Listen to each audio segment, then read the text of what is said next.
All right, welcome back to We Talk Tech, everybody. We got a wonderful guest today. I'm hoping we learn as much about him as we do he knows about iOS accessibility.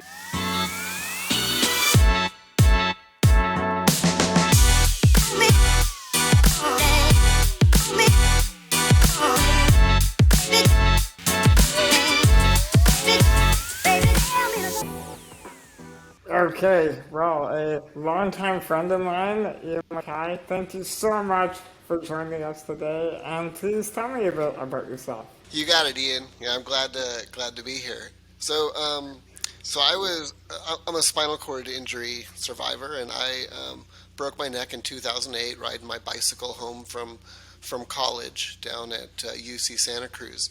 I spent the next 3 months at a local rehab, kind of learning how to live as a quadriplegic man. Um, I no longer could live with roommates, and so I kind of moved with my family up to Washington State, and that's where I am now in Port Angeles. My background, I was a biology major. I mean, so my interest is more in the sciences. Um, but about 8 years ago, I me and a good friend of mine named Todd Stobelfelt, we came across iOS 7, which finally had switch control um, as an option to interact with your phone, and we had such trouble finding a way to utilize a phone up until then.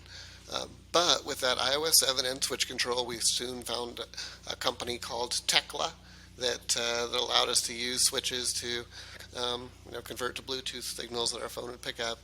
And it was like this amazing thing had happened. All of a sudden, technology was so available to us, and not just in a way where we could make a phone call or check what our battery life was on our phone, but actually use a phone to the full extent.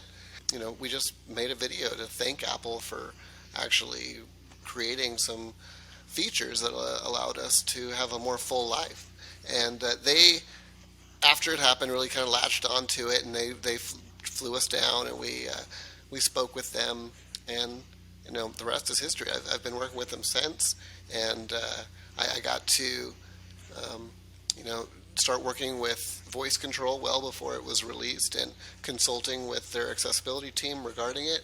And for geez, at least since 2018, I've continued to consult on voice control, and that has been amazing to have the ear to the company that provides the tech that gives me the independence that I have is really significant.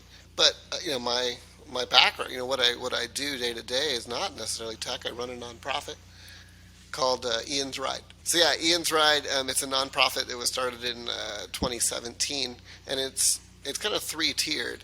The main thing is about creating a more accessible outdoors, but I also hold about three events per year where we get people out to have some really special adventures. And I guess the other two tiers of the nonprofit are about community and support. And none of us are an island. And this tech, in a lot of aspects of our mobility challenges, are too difficult to do alone, and we shouldn't have to reinvent the wheel. And so, and I found the outdoors are also a really great place to build community, and I'm thankful for all the connections that I've made that way. And then finally, of course, tech. I couldn't, I can't drive forward. I can't move on without the technology that allows me to stay connected with folks like Ian Price here, or to write a blog out on the trail on my phone as I'm doing what I love and able to continue to be productive. But yeah, it's been really rewarding, and we've done some really cool things, including I somehow got a Guinness World Record this past solstice for the furthest distance traveled in 24 hours in a power wheelchair. And who would have thought? And I got a Sports Illustrated article out of it too. So it's been a heck of a year, and it's been a heck of a 14 years since I was injured, and I've certainly met some great people along the way. That's incredible. And just a little bit more on Ian's ride. It seems like so you've got the ear of Apple in terms of helping create the accessible tech that you need for your life. Is it similar with Ian's ride in that before you had your accident, you loved biking? So this is a way of making those trails more accessible so you can continue to use them, and people with disabilities are able to get out there and use the trail system. A big thing for me was in the first few years after I was injured, I really tried to kind of redefine myself and said, okay, well, I guess I'm going to become a computer gamer, and I am going to watch a lot of Andy Griffith Show. But that wasn't a lifestyle suited for me, and it wasn't until I started to get outside and being out on the trail and seeing maybe the first goldfinch come in for the year, or seeing the first crocus bloom. I kind of latched on to those as things that I've always really loved, but I couldn't get outside and do that unless I had a reliable way to reach out for help. And so that's what really tied me back into the tech world, is that I had to recognize that I'm a C2, C3 quadriplegic. I am on a ventilator at night. I can't cough, and often I'm gonna need help, and I have to be able to do the things I love in a safe way. And so yeah, that had a lot to do with why we developed the relationship with Apple and why it's so important to me. So, Ian, question for you. I know that you're heavily invested in the Apple ecosystem. I'm really curious. What devices are you currently using? Well, so I always have two phones mounted to my chair.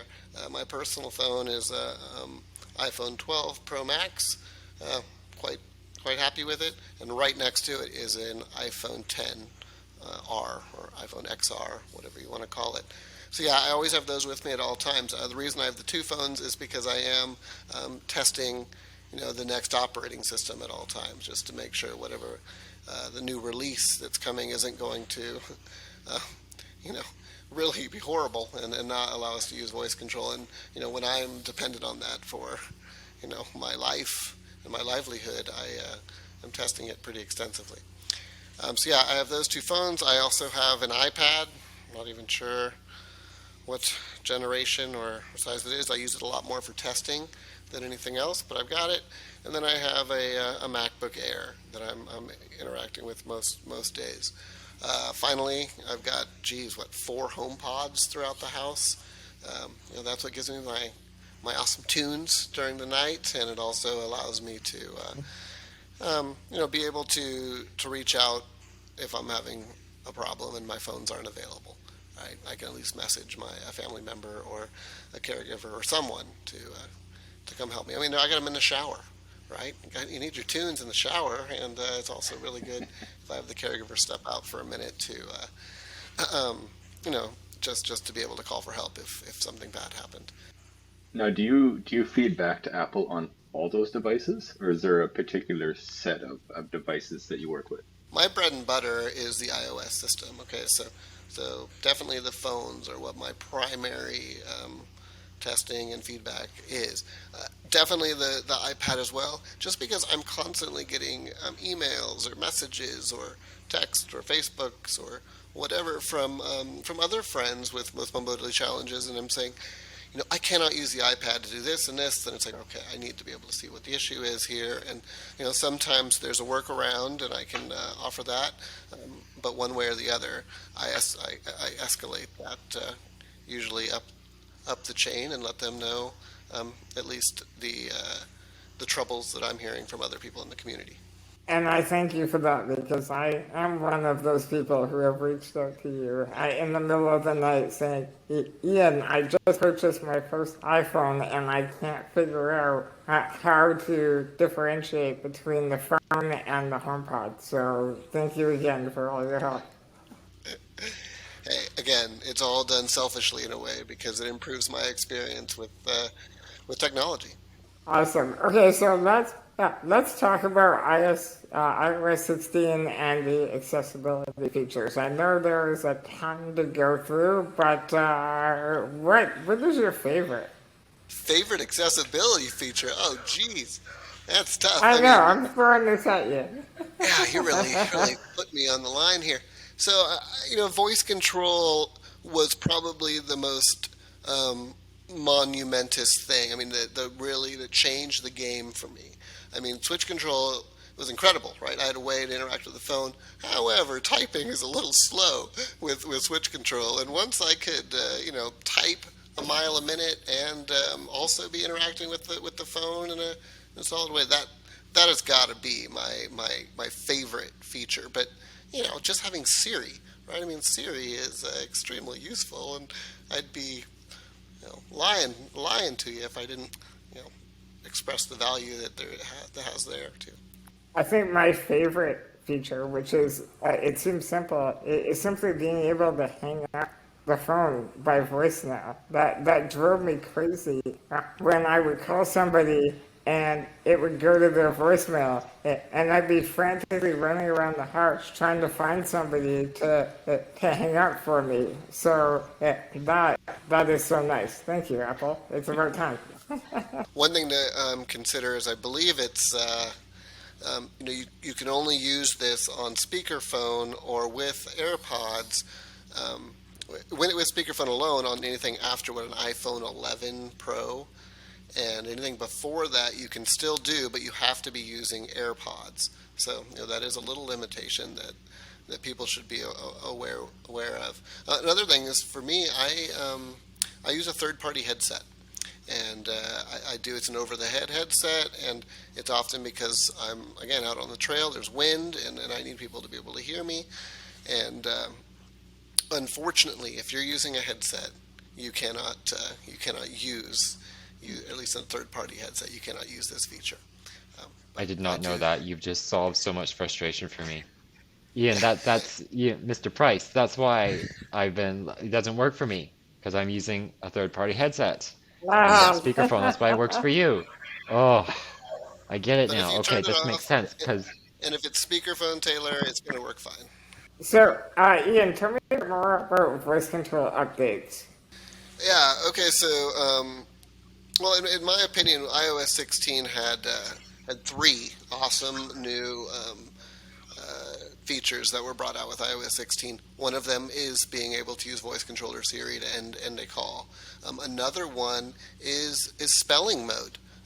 It's been something that's been missing from voice control since the get go, and it's always been available on other voice recognition softwares like Dragon that so many of us are familiar with. And it's frequent that you're either spelling a word, or let's say you're maybe getting directions to an unusual location that has maybe a foreign word. I know in San Diego there's a lot of Spanish cities or street names, and with dictating alone I can't often get those to come up. So to be able to just say spelling mode, and and then start, you can fire off just the letters, or you can use the NATO phonetic alphabet. I prefer that just because sometimes the letters, let's say M and N, can sound quite similar, and so using the phonetic NATO alphabet can be a little more accurate. But just a really nice, thoughtful addition to the already robust voice control world. And then the final one, this is voice control and switch control related, but is access to Apple Watch, right? So Apple Watch mirroring. And I didn't have an Apple Watch up until, I don't know, 6 months ago, or whenever we started testing the iOS 16 beta stuff, and it works quite well. I just don't really know what all the watch features are, just because I've never used a watch that much. I mean, I've been enjoying the biometrics and stuff, but I can't feel any kind of haptic uh, alarm or any haptic alerts that are going on. And but one, I guess, kind of interesting thing is that since wearing it over these past few months, I've been getting alerts regarding AFib. And so I don't know if that's going to be a real concern, but this Friday I'm actually going to the doctor to get an EKG and maybe wear a heart monitor. But it's possible this watch did alert me to an issue that was going on. I'll have to let you know what happens there. But yeah, those are the three big ones: is being able to hang up a phone call with voice control or Siri, having spelling mode, and being able to have access to a watch. a big thank you to Ian Mackay for coming to speak with us. He had so many interesting things to tell us about himself and the Apple ecosystem that we've actually split this episode into two parts. So please make sure that you're subscribed and tune in for the next part when it is released shortly.